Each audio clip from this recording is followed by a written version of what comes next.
Hey guys, this is The Argument with toddie1skip, and I have my friend Phil today, who we're going to talk about some stuff. So I hope you enjoy this. This is going to be the new channel that I started, and we're going to talk about more serious topics. So if that's not what you're looking for, if you're not looking to hear about more serious topics and people's opinions on them, then this isn't the channel for you guys. However, if it's something that you're willing to discuss and have respect when you discuss it, and some of these topics are pretty sensitive, so we need to respect each other when we talk about them. So let's jump in, and this is episode 1 of The Argument. Like this morning, did you see that in the news? There was somebody drove a car into a church in Michigan, and the building caught on fire, and a bunch of people were unalived as a result, and some were trapped. It's very, very sad and scary that there's this tendency towards violence, and a lot of that to me is because people aren't willing to do their work, do their inner work, face their shadow, face the dark stuff about them. We can't just find ourselves in the light. We have to find ourselves in balance between light and the dark, between the good sides of us and the bad sides of us. I agree, but there are people that don't have the tools to do that, so they often need help, and there's not that help in this country anymore. And I think that it is a black and white. I am it's so weird because when I listen to things, and there are things that I totally believe in, so therefore I'm not a leftist in that regard, but then I believe in pro-choice, so I am a leftist in that regard. And it's turned into that there's only two things. Like there is no common ground anymore. There's just a bunch of labels that dictate to a hatred, a definition of who people are. I believe that a woman has pro-choice up to a certain point, and I don't believe that like abortion should be a form of birth control. I also, like, you know what I'm saying? Like, it shouldn't. Right, but We have enough. We have things that help with birth control, so it shouldn't be that people get abortions and for that. But if something happens and it's caught within a certain amount of time, I don't think that's the choice of anybody else. You might say that's morally wrong, okay, then that mother and that father has to live with that morally wrong on them. It's not up to you. Now, after a certain age, then I a certain amount of time inside of the womb, I get it. But it's not up to anybody to make somebody go through something that they didn't plan on going through to change their life forever because Well, of that is the situation. we don't want to, that is the contention. We don't want to turn anyone into an oven, and you are forced to carry and do the labor. That's what choice is about: your choice, your legacy, and whether or not you want to promote that.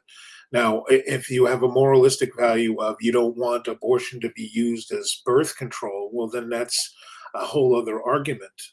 That argument is about helping young birthers become aware of the value of life and to have a sense of the sanctity, let's say, the sacredness of coming into this universe as a human being, coming into this universe alive. That's another question, having that, because there are better ways, like you said, to manage birth control. Absolutely. I don't think it should be that. Listen, that it is not never the argument. The argument for them is more, and honestly, to me, it's a false divide. This right and left thing that people are bandying about and willing to be violent over. It's a false divide. The real divide is between the haves and the have-nots. And the most dangerous minority on earth is the billionaire class. And those people, they employ lots of people as millionaires to control, cajole, and maintain this divide so that we're not paying attention to them as they extract wealth. And the greatest wealth extraction in human history has happened only within the last 10 years. And that divide has grown deeper and deeper and deeper. So we have tried taxing the wealth class, and they have found a way to buy, corrupt, and control Congress in Well, almost. what do you say about the argument when I'm not speaking for Charlie Kirk, but he had an argument, and the argument was the wealthiest people in this country, the majority of them are Democrats. And he mentioned Jeff Bezos, and he mentioned Again, that's the false divide. Like, that means something. It doesn't mean anything. When you're a billionaire, you're not really a part of the country. You're part of the world. You're more globalist at that point. Though you might have influences, like George Soros in Greece has influences on democracy because he supports democracies around the world, and this is their bone of contention. But it's a false divide. I mean, Kirk was a demagogue. He tried to, rouse people's and titillate people's ideas through these very, very archaic views about men and women and race and gun ownership, and so and he appealed to that in people. But that's not a cogent argument. That's not somebody who's laid out a case and had a policy that they followed and expressed a view. But what do you say? Like, I mean, I think that you and I can both agree that there is no Native American, with the exception of the Native Americans. So everybody else has come over because this country was gracious enough to give us a shot. That's fair to say, yes? Well, if you read the People's History of the United States by Howard Zinn, you're going to get a different point of view of the brutality and savagery of European I'm not talking about that. colonization. I'm not talking about the prejudices against everybody and what went on with the Native Americans. Not They, at all. they came here, and the indigenous peoples Yeah, that okay, were so wait. Let me rephrase. The idea that we were taught. We know the reality of it. We know how the people that came over pillaged and did most horrible things to the Native Americans. We know that. And we know that we know that each and every race and every ethnicity has had discrimination. There isn't a one that I could think of that has been without discrimination. This country welcomed people from other countries to make their lives better. That was a promise. That's what this country is built on. Whether that's false or not, that's what the propaganda is. Yes, no? This is because I'm telling you what I believe, only because there is a gray area that's important and that loses voice. And I want to give voice to it because I think that to label people left and right is diminishing of. There is no bridge to gap there if there can't be a gray area. So my thing is the ideal, for lack of a better word, of what America was somehow got changed, just like everything else, to a skewed view of somebody's biases. And it's been that way with each prejudice that's come about. They didn't want the Italians here. They didn't want the Polish here. With each one, because there is something about getting to America and getting fucking selfish. And that's something that I think continues on and spreads today. But here's the thing. We all came over. We were all given a chance. No, I don't think that we should have people come into our borders who we don't know. I agree, but it's not black and white. There are people that actually need to come over here right away because they're seeking political asylum, their life's in danger. And I think that when we blanket everything, we forget about the humanity of it. Because, yeah, maybe some people can wait a year or two, but some people, their urgency is now. I don't think there's any excuse for what's going on with ICE. You should be able to have paperwork to show that you're here. If you can't prove who you are, you need to be put somewhere to make sure, just to be put somewhere to be checked out, to make sure that you are safe. I don't have a problem with that, but we need to do it in more of a humane way. And there needs to be that gray area, because there isn't black and white people. There are no black and white people. Do you understand what I'm saying or no? Of course. Well, up until the 45th. What part did you want? What part didn't you understand? I'm joking. You know, up until the 45th and 47th presidencies, we were very humane with people. Part of the problem is that they have again chosen a demagogue as their leader, because people are more than happy to get on the hate wagon. There is something about that. Why are people more than happy to get on the hate wagon? I think that there's a status quo that people are trying to maintain. There's a sense of privilege about themselves that they haven't had to look at themselves. The problem with people having issues with the word woke is that they fail to understand what that actually means. What does woke mean to you, Phil? I have a deep understanding for my own perspective. Is that first, the use of the word woke probably, I would say, largely started coming into focus after World War II, when soldiers of color came home after being treated like human beings and heroes who liberated a people. They came home and were treated like boys. And when they would meet up in a diner or someplace, they would remind each other to stay woke, because they're not back in Europe anymore. Okay, so I want to tell you, hang on. I want to tell you something. So seriously, this is from Wikipedia. And this is AI. So there's two things. So let me tell you something. You're 1,000,000% right. The term woke originated within African American communities as a call for awareness of racial injustice dating back to the early 20th century. While it initially meant being alert to racially motivated threats, it was later adopted and politicized by other groups. I didn't know that. So thank you for that. Thank you for that. When people say to you, I'm woke, that means they stopped believing one thing and maybe they started believing other, or they just stopped believing that thing. Can you give me an example of the woke community today, or should I look it up on Wikipedia, man? Well, I mean, I wouldn't say it's a woke community. It's just a term that's being abused by the right. And how is it being abused? Who align themselves with the right to continue to divide us. Man, let me just fucking ask Alexa then. And Trump wants to be this anti-woke thing, you know. So yeah, so can you give me an example of what woke is?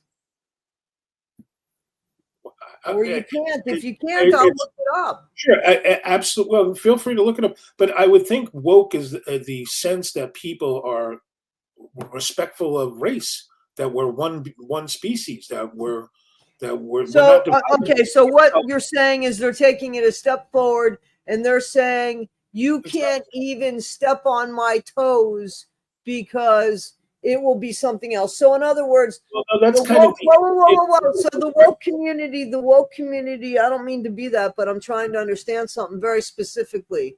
The woke community is the same community that is saying you can't laugh. Those that laughed at Archie Bunker are bad people today. Is that the woke community? I mean, I just want to break it down because I know how people are online. I would think the concept of calling something or generalizing to a woke community is feeding into the divide. The people who are claiming they're on the right and have this anti-woke thing have an idea what woke is, and they're not willing to, they're closed-minded about it. They're not willing to see what others are about. What you are seeing is that this generation of kids, they don't have issues with gender. This generation of millennials that's coming up now, they don't have issues with race. So is that woke? Are they woke? Absolutely. I would declare that woke to the degree that we have. Okay, so that was the fucking example that I wanted. The people that, in other words, want to take the English language and twist it for their own liking. In other words, when somebody decides that they don't want to be a pronoun, they want to be called them. So that is an example of woke. I have a problem with that.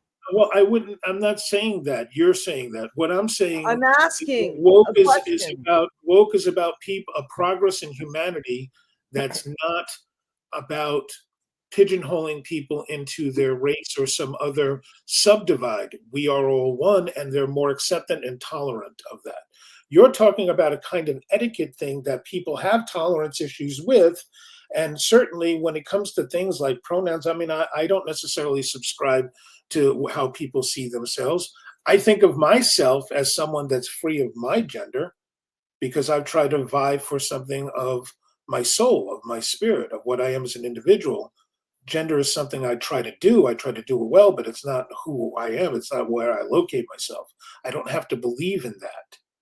So, and the same for woke. So I'm just trying to be sober about what people are doing with it in terms of their behavior. The young and this generation before them, even the later end of Generation X, they're all pretty tolerant about race and gender.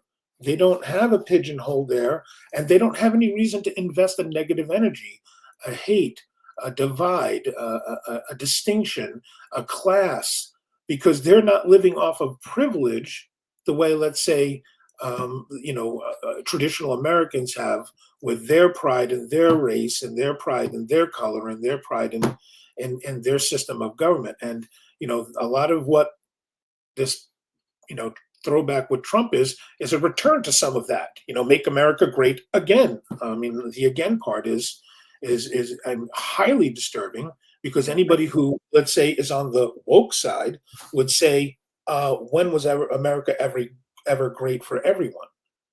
And there's a simple fact for that, that's sort of where you can see others is, waking, and that woke is a gentle thing. It's not a pigeonhole, it's not a community, it's not a generalization. It's an observation of how people are progressing, and very, very distinct for what, the anti-intellectual crowd of the demagogue and his audience does by pointing at it and saying, you know, we're not woke. Woke is bad. Woke is this. Woke's terrorist, and he calls people woke animals.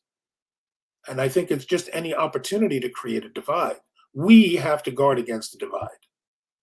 We can process the term simply as something that is, again, a kind of pigeonhole when it really means an observation. And if you kind of frame it that way, then you can talk about the history of woke and the use of the current etymology, like you looked it up, and that was beautiful. And then I introduced that it's actually older, that it goes back to the term that Buddha used for himself when he referred to being awakened. I try to look at all humanity as best I can, and where there's things of interest and behaviors that are important, I try to observe them. So, and that gives a fuller answer to what that is, and perhaps even a little creative, without falling into the battle, the ongoing battle, because we're trying to So be more what do you whole. feel? So let me ask you a question. What do you feel? What do you think when people ask to be called them, when a singular person, When they say they them as a pronoun, yeah, and they're talking about one person, obviously, yes. honestly, I think that it's more like, it's kind of like a poker tell. They're telling me something about themselves. They don't realize that there's more information there. So my sense of it is that you know, if somebody asked me what my pronouns are, I would probably say they, them as well, just to be ambiguous. It's not that I think of myself as royalty or some other concept like that. It's Is just that what you think? Is that what you think that people are saying, that it's, or that, I mean, like, to me, I the think what they're implication saying, is there. Certainly, you can go that way. You can go to multiple I personalities. don't think that that's what the average, I think that Of the course not. average Of person course is not. saying, But again, people, it's a new thing, so people are trying to figure out how to process a new thing. We had the same I, problem with the light switch. And it took a long time to turn a light switch on when you wanted to light a candle. So you'd walk in a room with a match, conceivably. But yeah, so I yes, my sense is there. So my problem with that is that I don't mind, people could be anybody that they want to be, but they can't be more than one if there's only one of them. So I Well, do have a problem. Let me finish because okay. I let you go. I I was do going have to a say, problem. what's your response? I do have a problem with they and them when they're speaking just about one person, because that's the English language, and find another word, because they and them is plural. Well, honestly, I was asked once, "What are your pronouns?" And I said, "Well, my pronouns are love and cunt. Depends on who's talking." But that really is more the English use of the word, because I had an English friend at the time, and if people use the word, it's a it's an honorable and wonderful word. But nonetheless, uh, you know, sure, it's the English language, sure, it's that, but really, it's a challenge to the gender system, to the gender pigeonhole, to the gender binomial that people want to lock people into, male or female. Well, don't you know what a woman is? And that kind of mentality that goes along with that. And there are a lot of What's up women. with that? Where do you think that came from? You think that just came from people that are transgender? Because I don't. People live and live your life. I mean, I have no problem with people being who they are, but I have a problem with people trying to change the English language, just come up with a different word. They or them is one or is two or more. I mean, you know what I'm saying? So I It's an ugly divide for people too. But to me, gender is a system. It's another perspective that we put on ourselves, and it's something that we're actually believing in. It's like, kind of like a hidden belief. We have a hidden belief in gender, and so when you uncover that belief and you stop believing in it, suddenly gender isn't the same issue. You call me whatever pronoun you want. so It's the English Well, language. yeah, if you were secure with who you were, then it wouldn't be a problem. Just don't That's call my me. feeling too. If you were secure with who you were, then it wouldn't be a problem. So let me ask you, A lot of what is people are not. We live in a world with I a lot of obviously I and agree. borderline personalities of children of narcissists. You have a lot of that in this world right now, and it took a certain kind of narcissism to survive the greatest generation and the old boomers, and to have to work your way out of that. So yeah, there's a real struggle with some people. And again, what do we do with it? I don't want to feed the divide. We're one people. The only difference between us is in our blood, not in our skin color or hair color or eye color. None of those things matter. We're all poodles. There are pink poodles and gray poodles and brown poodles, but there are no Rottweilers. There is no other German Shepherd. There's no other hominid on the block contending with us. So we're the last No hominid. offense. So it's important to remember that, and we forget that. I'm a fan of Carl Sagan, the pale blue dot. You pull out far enough, and everything's happening right there, right in that little blue dot. Everything you think you know, every idea you're Hmm. happening right What do there. you think about what do you think about um transgender in sports? Like what's your feeling about that? Well, to be able to qualify for sports is a kind of rigor. It's a discipline.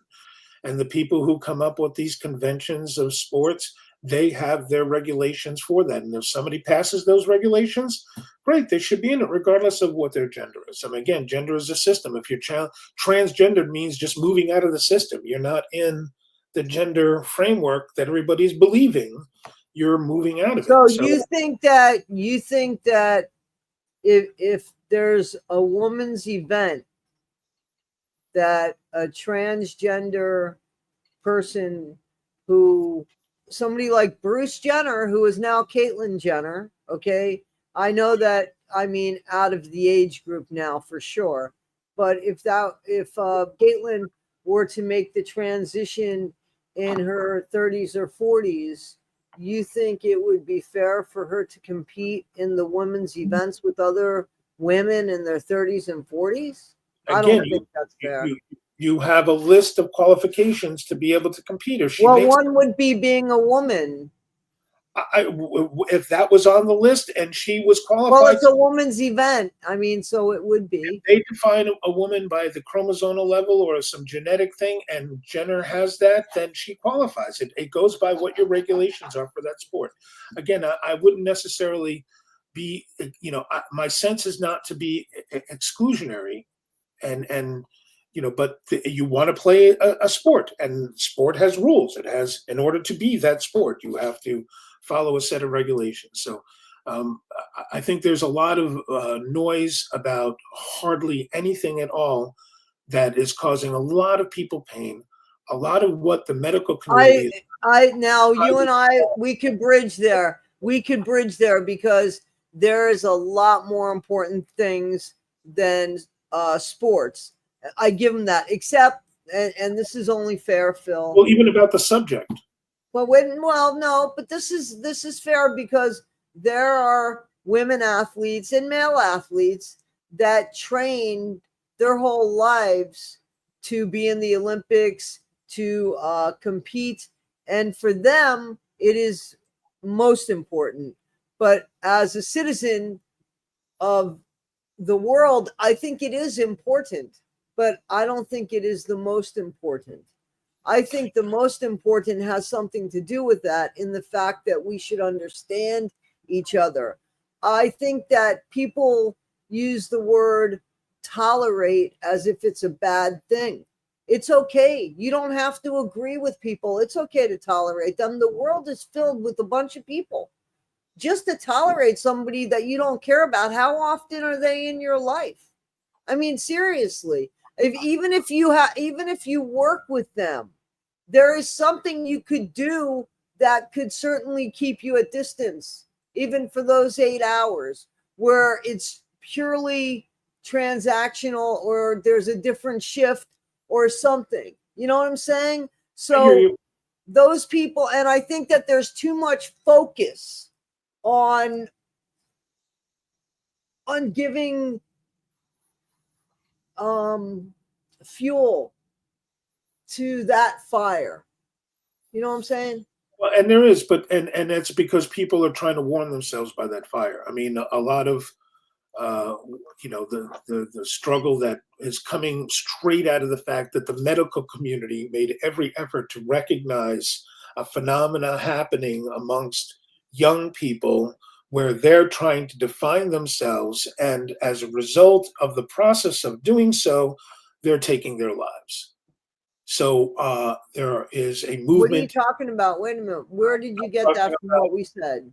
I'm talking about people who are being medically treated, or being involved or engaged in becoming a different gender, because they're locked into a gender system. And as a result of their struggling with their identity, there was a suicidal tendency that has gotten mitigated because of conceptual tolerance, because of acceptance at a larger scale that also included a place in the law as a kind of civil right.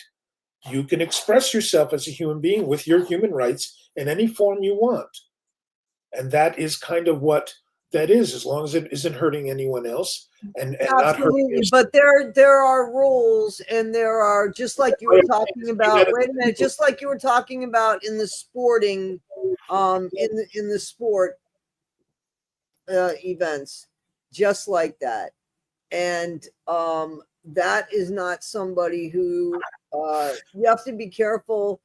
And I do believe that there are, and I don't think that there's an extreme amount, but there shouldn't be, there's bathrooms.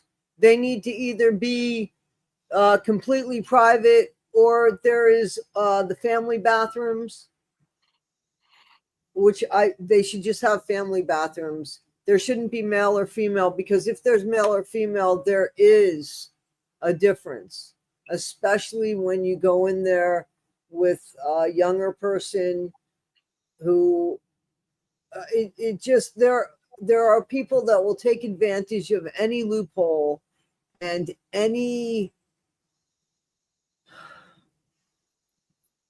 I have a hard time with this because we know and love somebody who's passed away who was transgender. and she wholeheartedly was a woman. And there are people that make people like her look bad, that take advantage of a loophole that allows somebody with bad intentions into a bathroom Well, that we they should survived. be in for the wrong reason. We survived So culture's reaction to AIDS, I'm and sorry. we survived culture's reaction to AIDS that affected many of the people who are now. Yes, we did. Together, we actually did. Do you remember how scary it was? Because we actually were very close at the time. We actually, I've told people that I've known you for 45 years. So we were actually, that's right. You and I were very close at the time. We actually lived in the same home, right? Is that true? Absolutely, in the sense of our surviving that and the tolerance and acceptance that has come out of that, the next generation of it is that it's more granular about people trying to find out who they are and what their gender is, and That's so so there's a lot I more of it. But so all of this stuff was going on back then too, and before that, well, I because have to say there. No, see, this is where now. So this is I where. remember when I was a kid in the '60s, there was a lady in our building that we used to help upstairs at her groceries, but she wasn't quite a lady, as it turned out. When I found out later on, but that's how I saw her as a young person. So this is a common thing, I think, in humanity. We're just now processing it at different rate, at different speed, with 8 billion people on the planet. So there's more of it, and it's more. So I just no. So here's where I got to stop you and say, hold on, just hold on, because Hang on, hold on. All there, right. right, there was a part. There was a point in the United States, and I felt it, and I was insulted by it, where everybody was gay. You know what I'm saying? Remember when everybody was gay? Like it was the cool thing to be was gay. And it was like, wait a minute, there were people getting tattoos of the pink triangle, and they didn't even know where it came from. You know what I'm saying? People didn't even know about Stonewall. So it wasn't that people lived that. I don't like that. You know, um, I don't and remember. wait a minute, and through that, sort of became, because as everything evolves, whether it be good or bad, through that became like this, where we're at today, where to each their own, but don't make me use they or them when I'm looking at one person. I'll call you male, female, whatever, or find another word that you find respectful that I could call you, but they or them in my English language is two or more people. And I don't mean that disrespectfully. I mean, shit, they put words in the dictionary all the time. All of the time, there are words that are brought. So I think that um, that people that have the issue should come up with one, and that will be what we'll call them. But they or them is something, is a word that is used for, I'm sorry, two or more people, and that's important. And I'm going to tell you why it's important. Besides the fact that you knew, and you know that I spent most of my life as a writer. I lived and breathed writing, as you know. So when people find our texts, 200 years from now, and they say they or them, I want our story to be true. I want them to know they or them. Oh, there was a couple of them. No, it was one. You see how, you see what I'm saying? I hear your words. No, I hear your words. And I want to acknowledge them this way. Are you sure? Because I feel like I'm yelling. You're certainly I know. being. Okay. I had to lower the volume just now, so I was joking, man. and I should have lowered it earlier, but nonetheless, part of it is that, again, it's you're there's a kind of pigeonhole with this gender system, and as a writer, sure, you want to be specific and particular when you're being descriptive about a group, but a person's choice to use they or them or us about themselves is recognizing a kind of multitude within. Have you ever felt more than just being one person?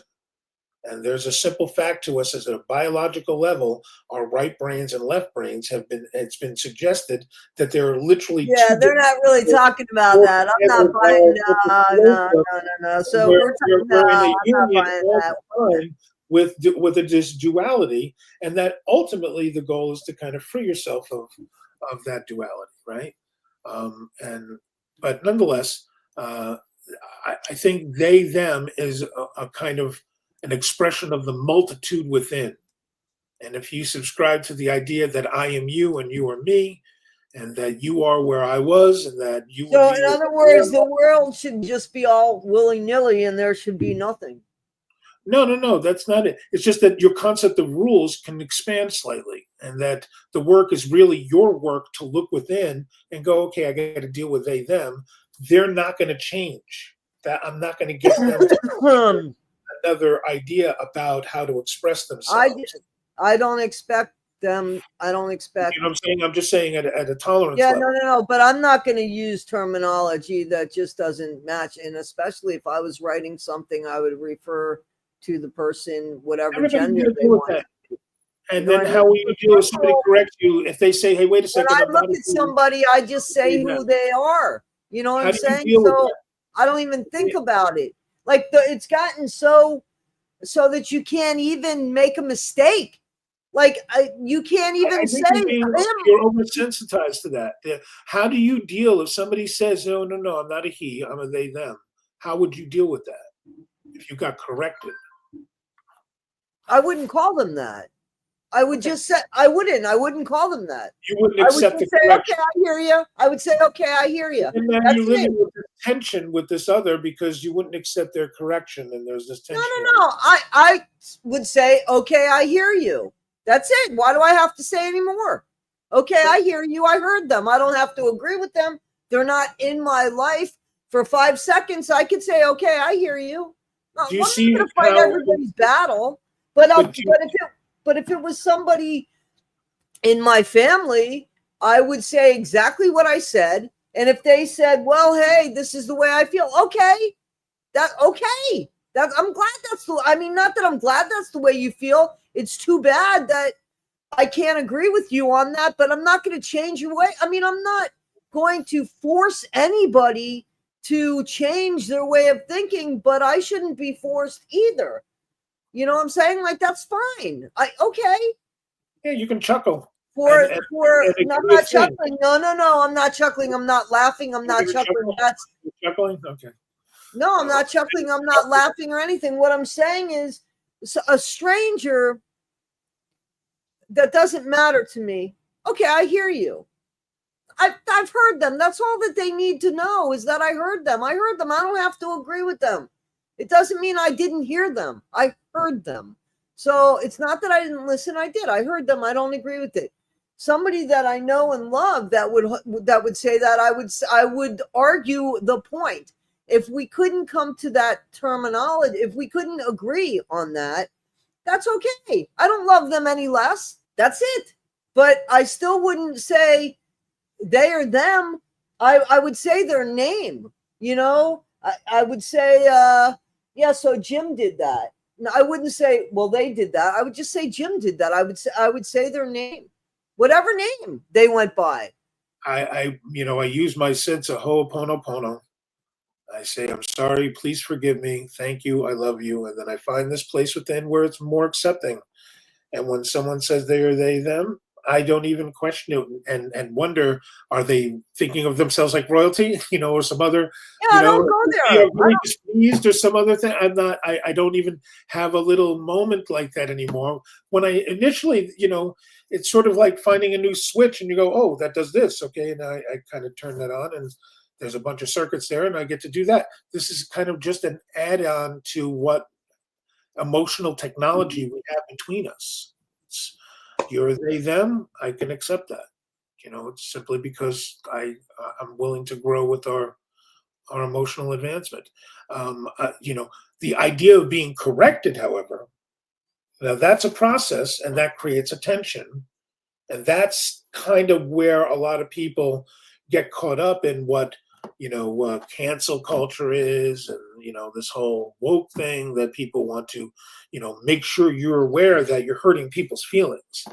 I'm not coming from a I place of hurting just people's a feelings. lot, I'm a coming lot of from the this is a English reaction. language. A lot of this, Yeah, I'm coming from the English language. Again, I mean, I so can't the goal listen. though is to be accepting within. So you create that space, you empty your inventory, you hold that space in yourself, and you work from your heart. Am I accepting of this person?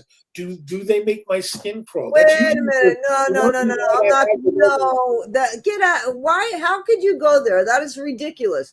I'm not saying that at all. Do they make my skin crawl? Where'd you get that? Can I hold love for this person? Where did you get that? When I just got done saying, if it was somebody that I loved, okay, I'm not going to have this debate with somebody who's just passing in my life. I wouldn't.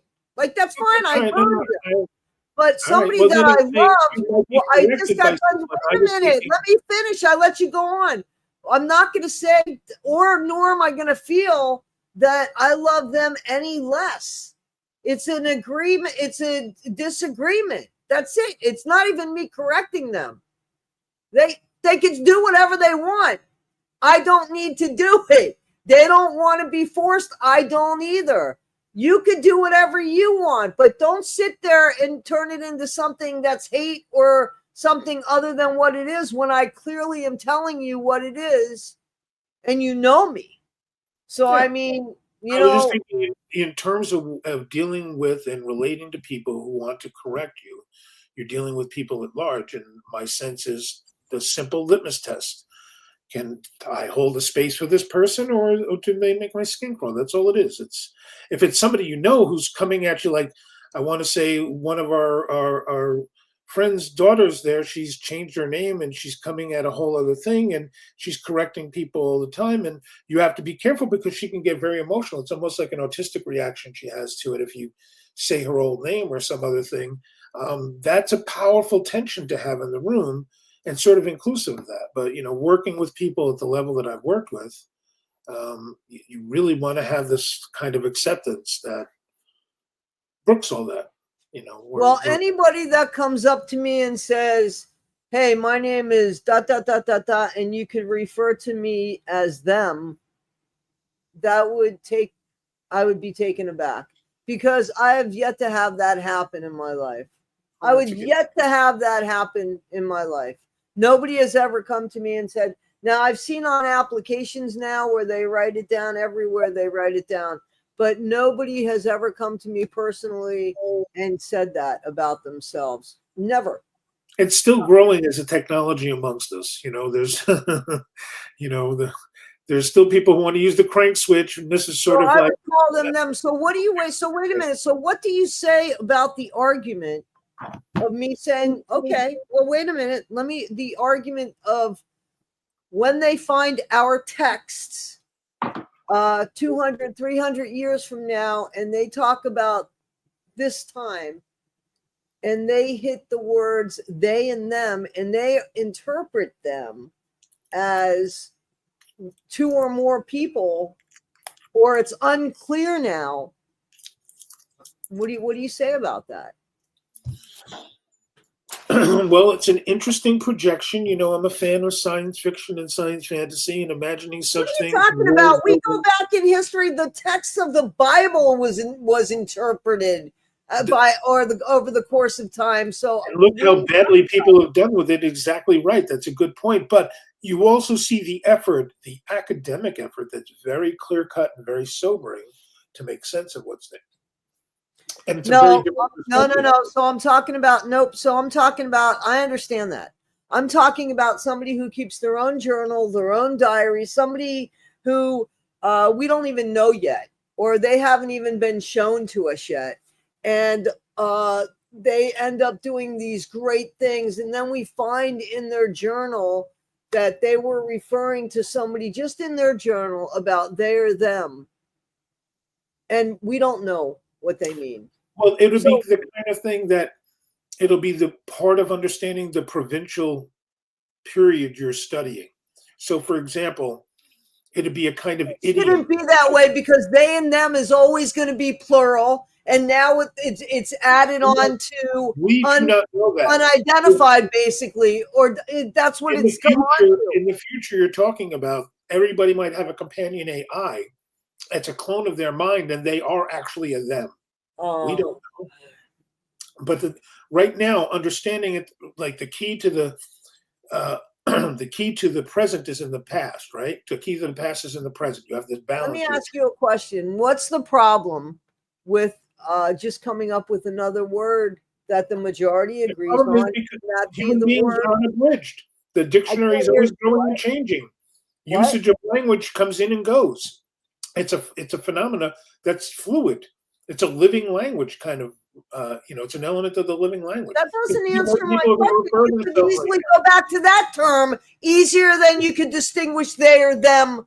That is in existence, will continue to be in existence. They and them was always going to be two or more, and it's going to have this on top of it. So by your argument or your theory, whatever, you would go back to the time period that word was used by an AI, and that would be very specific. Somebody who doesn't identify as either.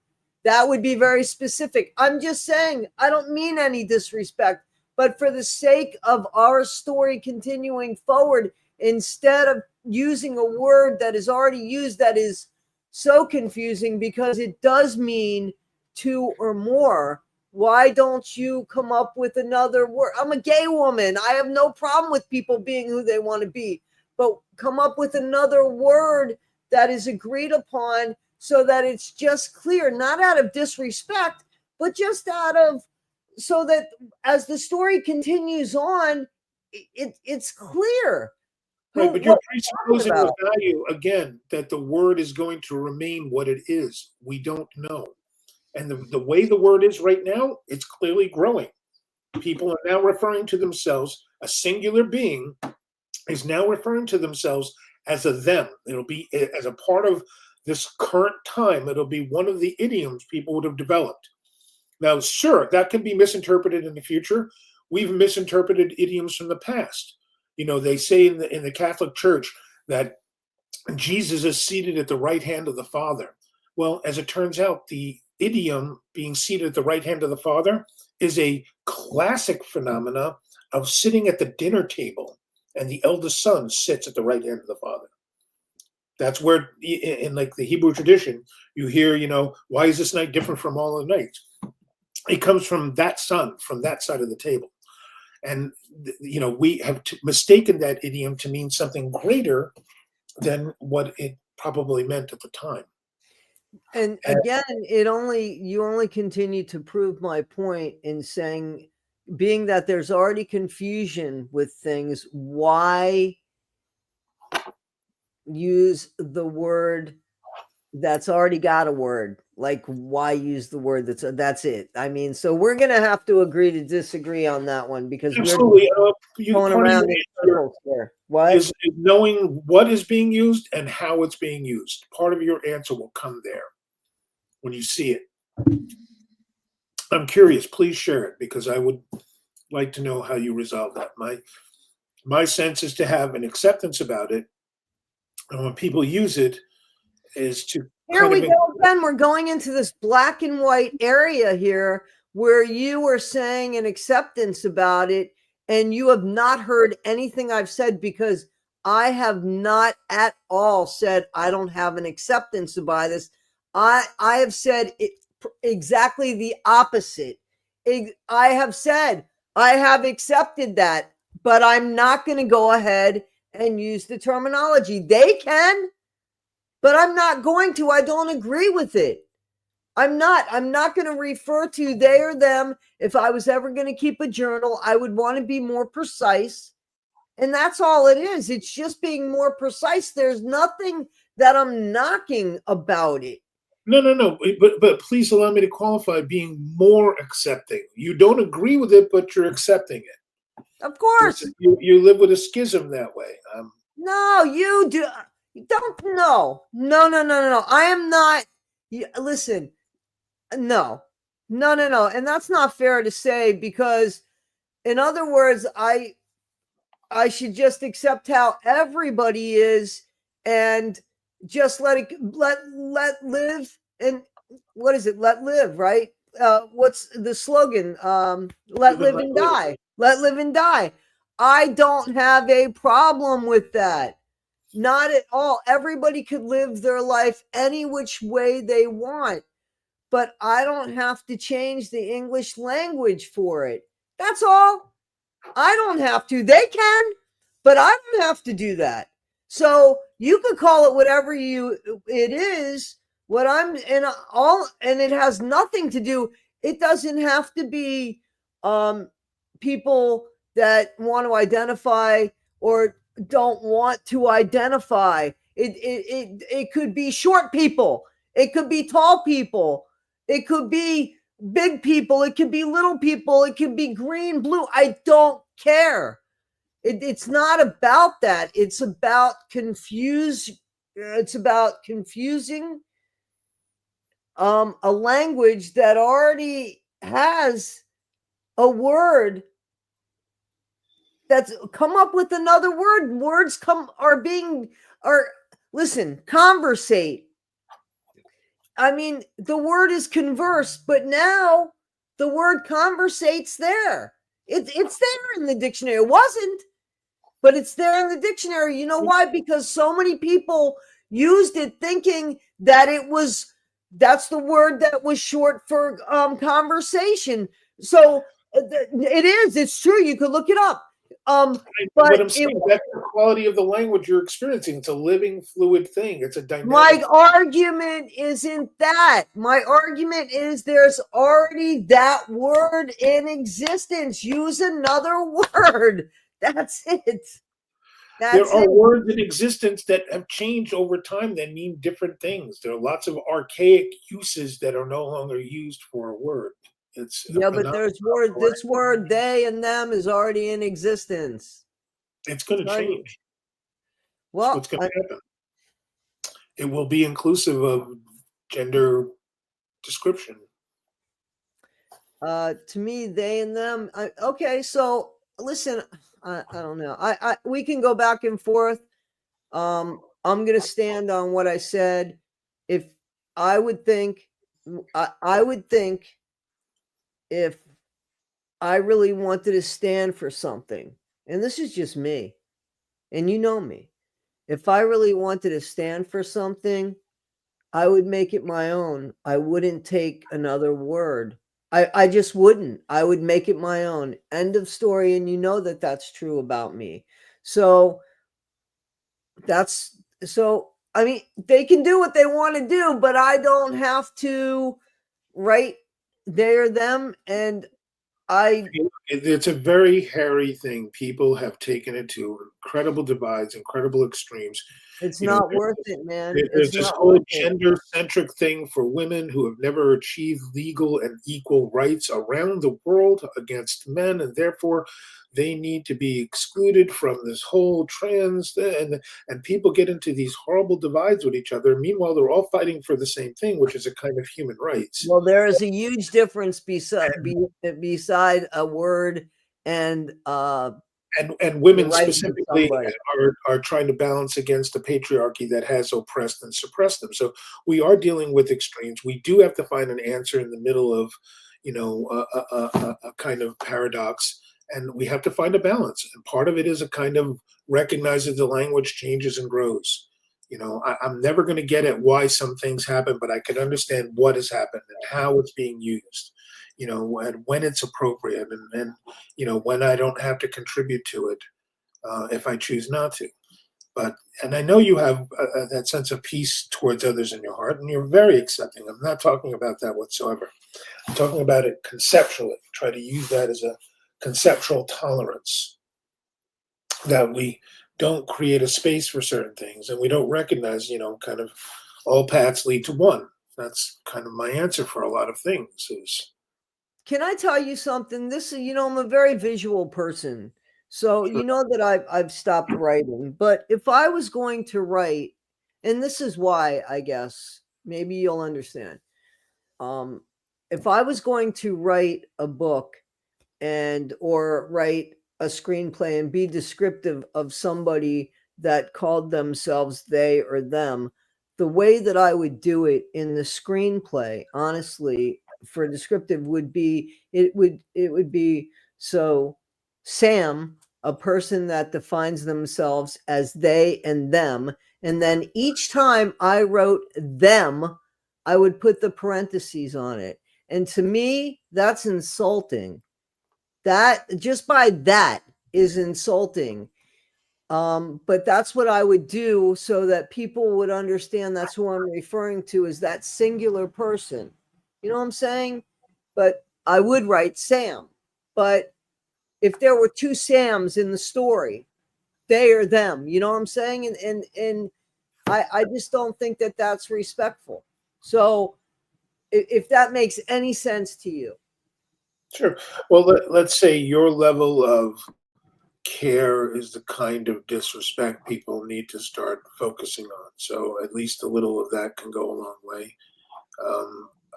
I hear you, and you want to try and capture some of that and play around with what language is doing there. There's any great opportunity to come up with a character that is expressive of a they them, gender, and the use of that as a kind of breaking of that system, because ultimately that's kind of what we're doing, in my opinion, is we're not going to adhere to the black and white dynamic of male and female, and that it's not something that was written in stone. It was something that we've contrived, we superimposed over ourselves, and now we're outgrowing. Well, okay, so that's where you and I are never going to agree. And the reason why Oh, really? yeah. And the reason why the first thing I think about right away is the Bible. And so, though I do believe that the Bible is man's interpretation of God's words, I do believe that there is a difference. I do believe in the conception of Adam and Eve and how the rib yeah. So I believe in that. And being that I believe in that, it doesn't mean that I think that there are people that feel like they are born in the wrong body and that they shouldn't be allowed to be who they are. I don't have any problem with that. The only problem I have with that is the language, and I have a problem with the sports up into a certain age because there's science that proves otherwise. Then let it be gender-free sports and let anybody jump in, and they could be of anybody, any gender at all, including transgender. But after a certain point, it's proven that they have it wouldn't be fair in a gender free in Do you remember a Andy Kaufman? Do gendered sport. What? you remember Andy Kaufman? Oh, of course, of course. Remember he got involved with female wrestling, and um he went up. I do know, but I don't like wrestling, but I do know that, Yeah, yes. he got involved, and he won a belt. And I remember Robin Williams saying, when Andy started walking around and he had the belt on underneath his clothes, they knew he was at a problem. I think there is this thing for us to explore as far as where it's mental health and it's good, and there's this place where it might become dysfunctional, and we might have some places to deal with that way. But ultimately, I wouldn't give any credence to society allowing or disallowing anyone's self-expression. And honestly, when you talk about the Bible, I don't see the Bible as one voice. The Bible is 200 and some odd books, and Oh, absolutely, absolutely. it's But a kind of multitude of voices. It's a they absolutely, them. yeah, absolutely. And The we Bible could would jump. introduce itself to you and says, "Hi, I'm the Bible. I'm a they them," and you would accept that immediately, right? Okay, I'm As just kidding. far as language, right? As far As as far as language, language, right? yeah, there we go. Whoa, whoa, whoa, whoa, whoa, whoa. As far as language, As right? far as language goes, yes. Yeah. So that just proves my point again. They and them, we go by I'm just language. saying. I'm They just and them, we saying. go by language. Would That you accept the encyclopedia who said, "Hi, I'm Bob the encyclopedia. I'm a they them"? if that has been the language in which Okay. we speak as the human race. Try to Yes, get yes. anthropomorphism out of the way there. It's just about language again. But I do believe, like, I certainly believe that, man and woman, absolutely. I believe in absolutely. So Well, that's you where know the about Bible science, comes right? in. You've heard about What? you've heard about I, science, and we what? use these things. You've heard about science, right? Science, yes. And we use these things called microscopes, and then like electron microscopes, and we see things that are real small. And it turns out, if you look at the universe that science is coming up with, the view that it has, the small stuff matters, and the small little changes, the small little things, how they're put together really matters. So there are people out there that look entirely like I do, yet they have the chromosomes within that allow them to give birth. What do you do with that? Do you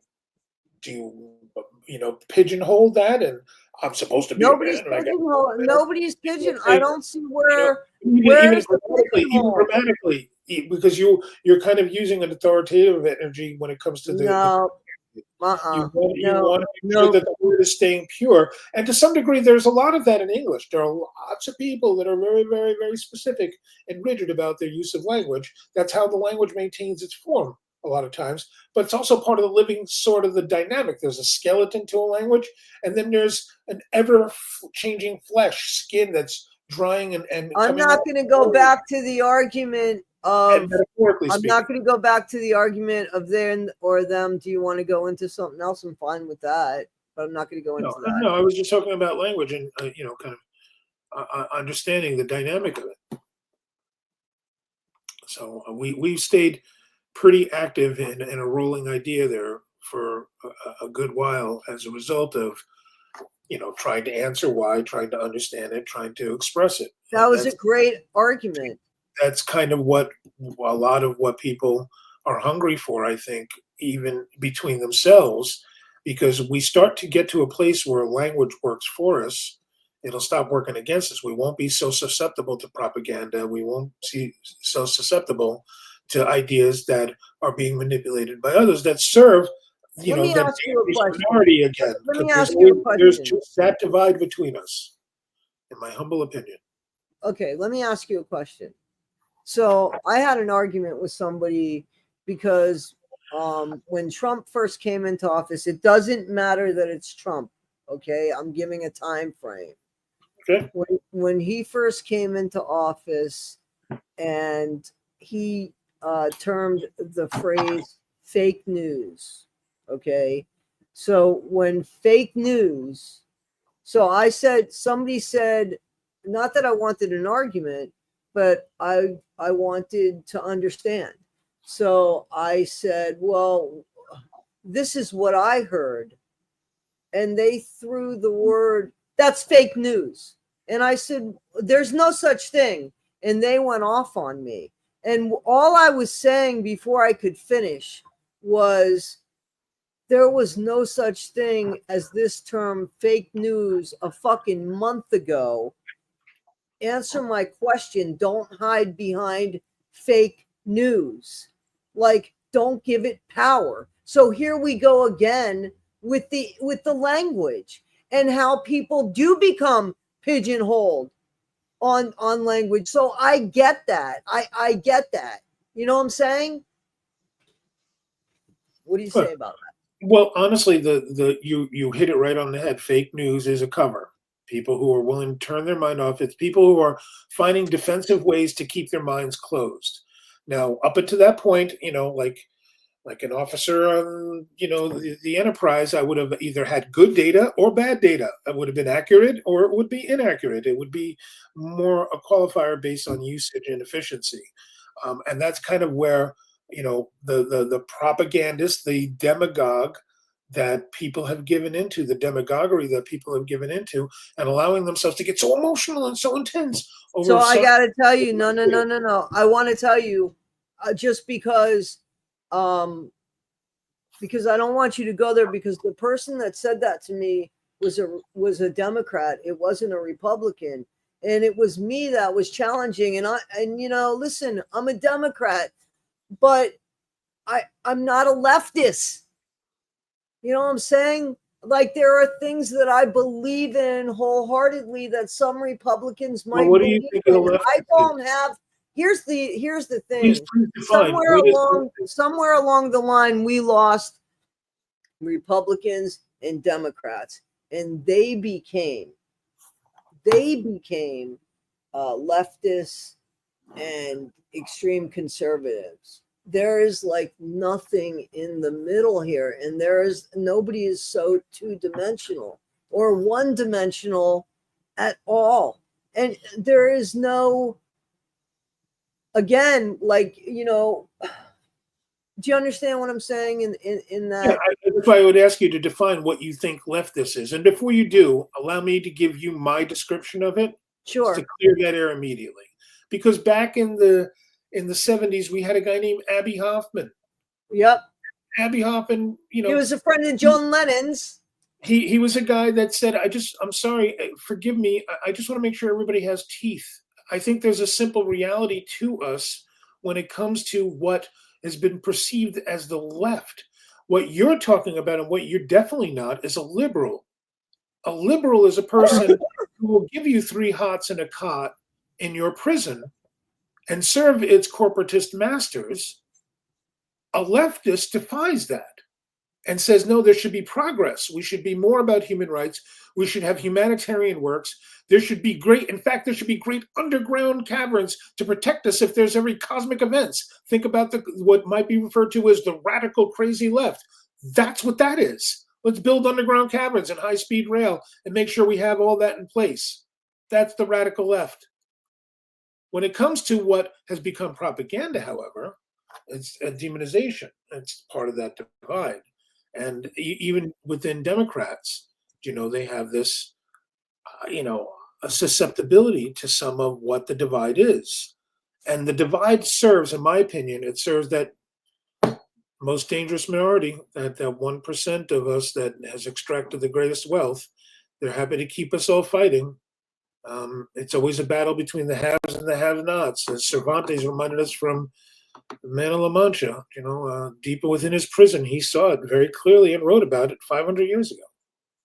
And we just need to kind of pay a little attention to that. And I'm giving you perception I gathered from when I was a child. I've never actually reread Cervantes. I probably should go back and reread it.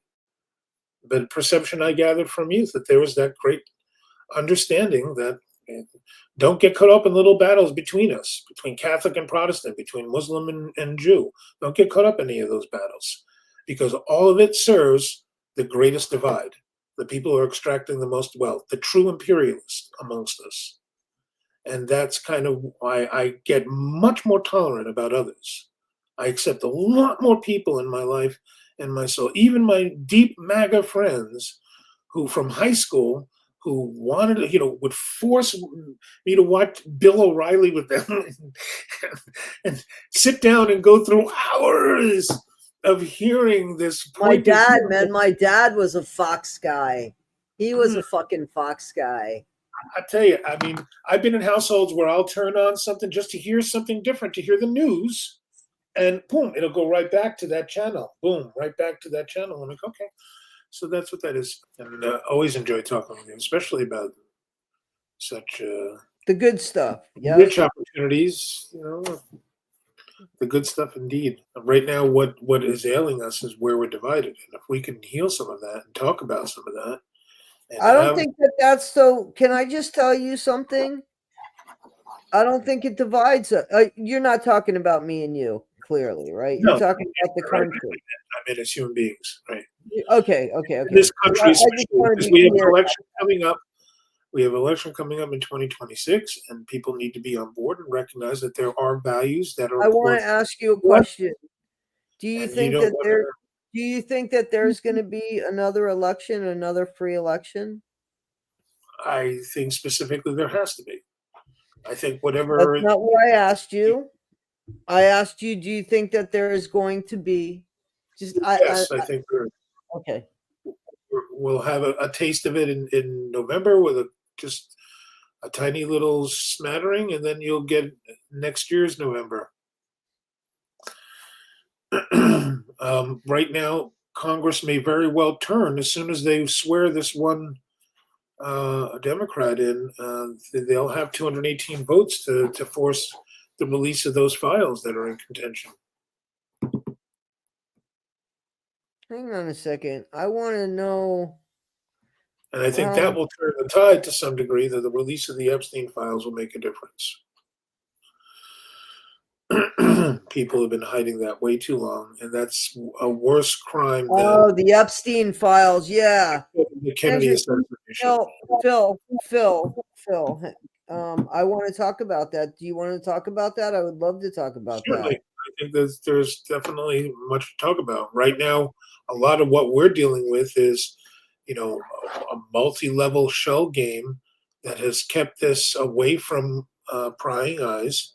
And even though there's a lot of information out there, it was still thwarted from full prosecution because it served greater powers. And there's suggestion that he was involved with CIA and Mossad, and so there's a reason why the Epstein files have been obfuscated and why Acosta did what he did back in the aughts to give us Epstein a pass.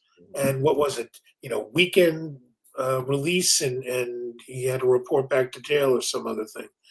And that's a horrific thing to have occurred, especially with all these victims. And I think that there must be a federal prosecution of some crime at even a posthumous level to make sure that they're properly represented.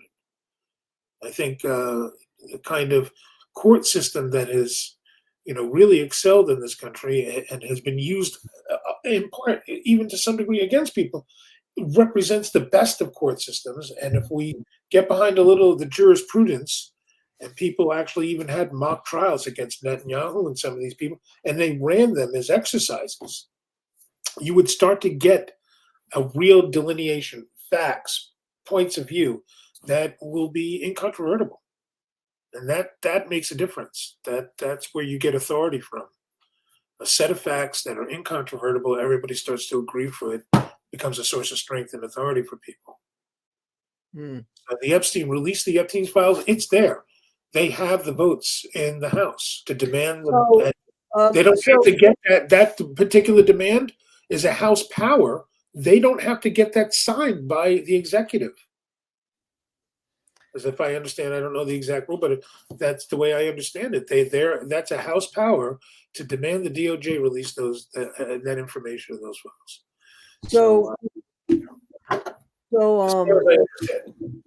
The fact that they're not doing it, and shell game, they're just playing games with us. They're just moving the shells. They're telling us about it. How long did they keep it alive? They, in their whole, MAGA shtick with they released the Epstein file, the pedophile ring, this and that, and all that. Pedo ring, this. It's just constant. On Pizzagate, and then it's happening in that pizza shop and in the basement, and then they go and there's no basement. Hillary's running it, and there's no basement. It's horrific, and we're not seeing the result of these lies. I mean, Mark Twain said, "A lie could be halfway around the world, while the truth has yet to put on its shoes." It's there's a simple fact to the way we're infectious about some of these, as you put it, fake news, because that's actual fake news in progress. So what did fake news do as a term? It obfuscated real fake news, real propaganda being used as a kind of... Well, that's the thing, isn't it? Because the word propaganda, because fake news was never so cavalier and nonchalant as it is today. And that's what it did.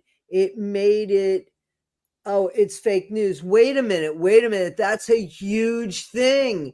That's a huge thing to have people reporting on untruths. You don't put them just, oh, it's fake news. You know what I'm saying? Like, that is a huge thing. Well, right underneath it was alternative facts. That popped up during that particular run at dismantling and creating distrust in information, and where our sense of authority comes from in facts and data, and how to discern good data from bad data. I mean, that's kind of what people are trying to do. So a lot of times I look at independent news sources. I look at people, all around the world because you have the internet and you're not locked into, what the Murdoch family or There are the people that don't do research and they yeah, just, like that they whatever's don't. the other billionaire that's out there that's producing the news. There's only a handful of genuine news sources in this country because they bought up all the little outlets and they're kind of, they've created this monopoly on the news. It's like Well, let me tell you what I think as well. I equal effect. think that people seek out what they want to hear, something to validate them. So there is a problem with That's a that. somebody that works, right? Yeah, absolutely. And I And, don't know how to go about or how the world is going some of to that is change the that. education choices made back in the 80s to start cutting education there. There's a long term plan in play here.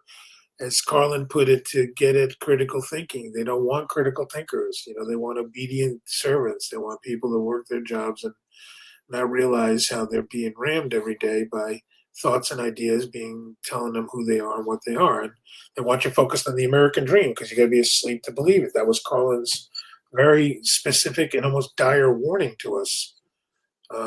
So I And want to tell you that when I was younger, I believed that we were the greatest country and that everybody knew that we were the greatest country and that everybody felt the same way and they thought we were the greatest country. And I was too old to realize, oh shit, I was fed the same propaganda that every other country in the world was fed. I mean, everybody was fed, including North Korea. Thank God I don't live there, right? Um, that once you're fed something, like you really have to obviously, the thing that ruined, the thing, the thing that made me step and say, whoa, this is the greatest country was Hurricane Katrina. So and how I saw the division of money there and who survived and who didn't survive and who got help and who didn't get help. And I saw that with my own eyes. And ironically, I saw that, believe it or not, I saw that on CNN. And then I went to go have dinner with my dad. And I said, the people are dying, and he said, no, they're not. And Fox News ended up showing the exact same thing. I remember it was that guy, Shep. What was his name? He was a Smith, Fox, huh? Shep Smith, if I remember something like Yeah. And he was a Fox guy, right? yeah. And I remember him saying there, and he was crying actually, that there were people he was watching. He even said that's somebody else that just collapsed right there and probably is dead now. I mean, so it was both sides that showed that. And that's when I really thought, wow, if that's the best we can do, because, ideally, before you realize that there's some sort of technicality in everything that comes with life, and that obviously is not perfect. You see these huge abandoned places that are just sitting there, and you see a massive amount of homeless people that didn't get there by design, but just bad luck and veterans and people that might be struggling with mental health, and you know what I'm saying, and you wonder, why can't people see it the way I see it? It's not giving people, it's giving them a helping hand. I'm not saying they should live there indefinitely, but can't we give them something for 2 years and let them build a life so that they can have a little bit of something to get them out in this world? And, so I don't know. What is that? Is that leftist? Is that liberal? Why does it have to be anything other than, isn't that humane? Why can't we do that? And not only that, but I mean, there's so many people that we could live off of this land. These prisons that are out in the middle of nowhere should have their own farms besides doing not manual labor, but like factory, like, you know what I'm talking about? Sure. The sewing of materials or whatever. And they can be self-sufficient. There's no reason why they can't be self-sufficient, because there is cutbacks to be made. And I think some of the cutbacks in the prison system, where people are doing life, or where somebody's doing 20 years and they're 60 years old or 50 years old, why are we putting them through school? They could be working and coming back, and then they can watch movies with their cable TV or whatever in there, and they've worked to keep 3 hots in a cot. Like, this can be done. So I mean, I don't have all the answers. Obviously, there's nobody that has all the answers, because people will find fault in that. You know, I'm not saying make things easier, make them work. Make them work. They're in there. They are in there. And, you know, prisons can be self-sufficient. There's artwork that can come out of there. And if there's proper supervision, you can hire more COs.